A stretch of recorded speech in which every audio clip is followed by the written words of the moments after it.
Okay, so I'm standing outside my office door where my aquarium is because we're not really talking about what we're doing inside there today. We're going to talk about my mixing station to make my salt water, which will not be in this room. It'll be down the hall here in my laundry room. So let's go take a look at that. So we need to get from here to where we're going to make water down the hall. There's Sparky. Hey, buddy. There's Boo Boo. That's Tula.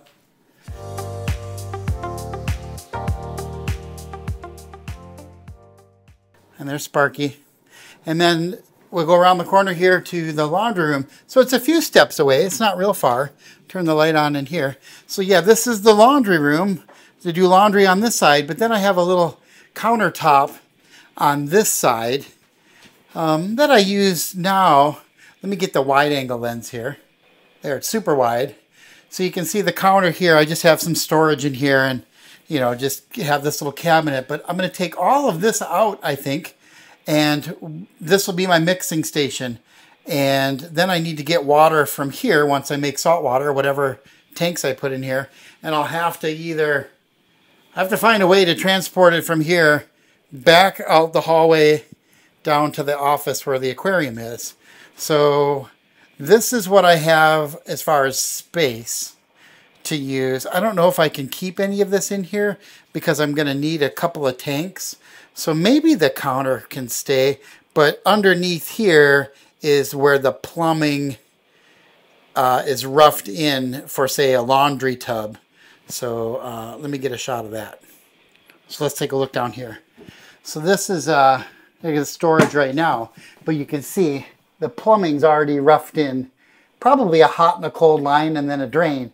So this is where I'm going to get my tap water from before I put in a purifying unit and then make some salt water. So this is the space I have to work with. So we'll see what Mark says and take some measurements in here, and then we'll get to designing a water mixing station. Yeah, that's what they call it. A mixing station. We're going to make salt water. Jimmy, it's time to make water, but we're not going to put it in your tank just yet. Dude, it's almost Christmas. I told my wife I'd put something in there. Don't worry. Here's the plan. You go and get a little goldfish bowl or beta, put it in the tank, take a photo with the date, and you win. Okay. There you go. Done. So now that that's handled, let's talk about how we're going to make water and put it in your tank. Now, let's note that you live in Florida, which is surrounded by the ocean, so some people are going to point out that you could just go fill up a bunch of 5-gallon jugs and fill the tank. This is true, but I don't recommend that, and here's why. You don't know how clean that ocean water is. Just because it's coming from the ocean doesn't mean it's clean, and Floridians should certainly know about that. So, don't recommend that route. Sounds easy, but we're not going to go that route because you're going to need to make up water anyway and do water changes. You can't go driving out to the coast and hope that the water's clean. So we got to make water at your place, and one level we could just dechlorinate it. Add tap water dechlorinator and let it roll. And the issue with this is there's stuff in your tap water that you don't necessarily want in your tank, especially with you wanting a reef tank.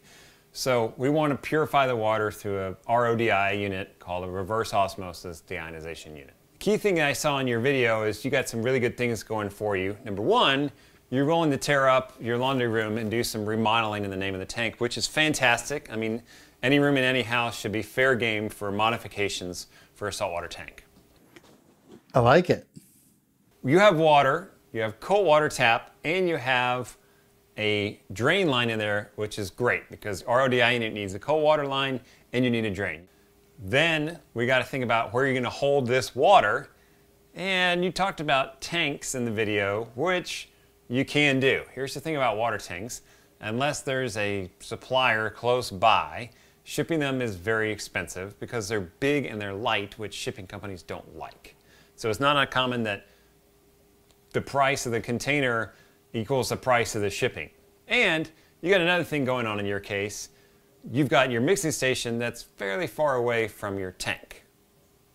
And there's a couple ways we can pump water out of your tank into the bathroom on the other side of the wall, and then run a hose through the house and pump it into your tank.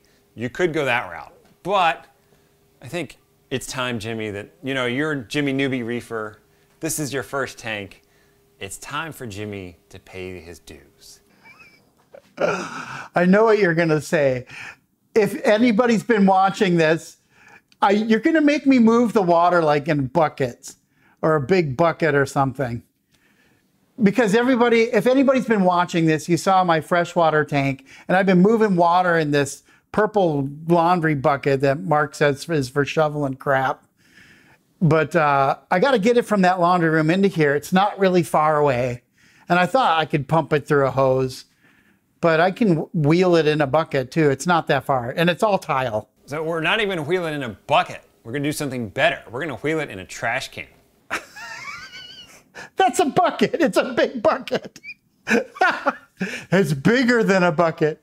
So clearly you don't have any 5-gallon buckets that were once salt mix buckets in your house, because then you would know that a trash can is not a bucket. They both hold water, but that doesn't make the Brute trash can a bucket.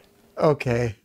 A Brute 55-gallon rubber plastic trash can on wheels. On wheels. See, there you go. Boom, done, just like that. Well, I already thought of that solution, because right now I lug that bucket that I have, and I can't carry huge volume. My back hurts after that. And I've already been thinking of the wheel solution for the freshwater upstairs. And I thought, well, this floor is a lot easier, but there is one little bump over the threshold. Hey, let me move this camera. Right, this door that has a bump that it's not going to roll over easy to bring it in here. It's not going to be an easy roll. That's fine. Just roll it up to there, and then we'll pump it out and pump it in. If I'm using any kind of a pump, that'd be great. Easier than running the water line through your house that then you gotta like feed out all the water and it drips and you're holding it above your head. Like, no.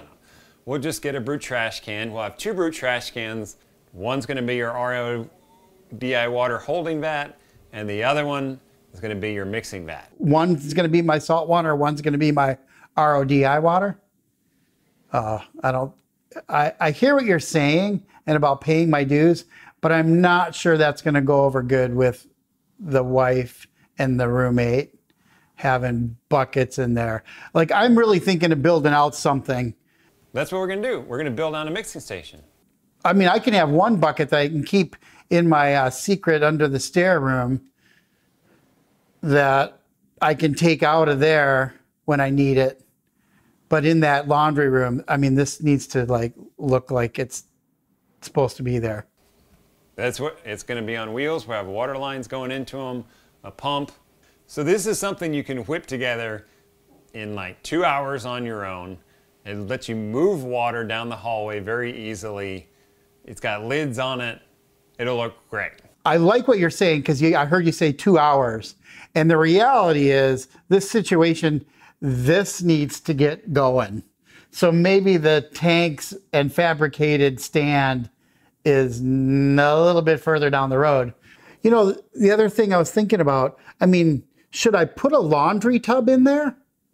Like cleaning out, I mean, where that counter is, you saw in the video where the counter's there. If I pull that countertop out, and I got to park 2 cans in there. It's only, it's only 5 feet 4 inches wide across from wall to wall. See, now I've done my research for you, Jimmy. Each can is 20.625 inches across.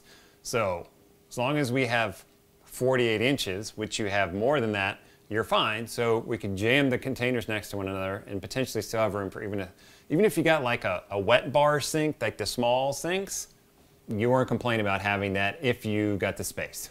Yeah, I'm thinking it's a good idea to have something like that down the road, because right now I clean everything in the bathtub, and then the bathtub's black and nasty, and then every time I do water change in my freshwater, I gotta go in there and then clean the tub. And freshwater tanks are dirty, nasty things, so I mean, we don't want that. Well, I'm gonna have dirty, nasty stuff coming out of here too, right? No, saltwater tanks are not dirty and they're not nasty, Jimmy. Freshwater, dirty, nasty. Saltwater, clean, pristine, colorful, relaxing. All right, Jimmy, here we go. All right, I'm gonna make some water. When you're out and about, don't forget the betta or the goldfish in the bowl, put it in the tank, and you take your photo. Because then it's wet, and you have something living. Just go get a fish from upstairs. I'll put him in there. I'll put a goldfish bowl inside here right now. All right, I'm gonna go get at it. I'm gonna go get some brute trash cans. It's still early tonight. Then I got stuff to do over the Christmas holiday. There you go, done, I'm out.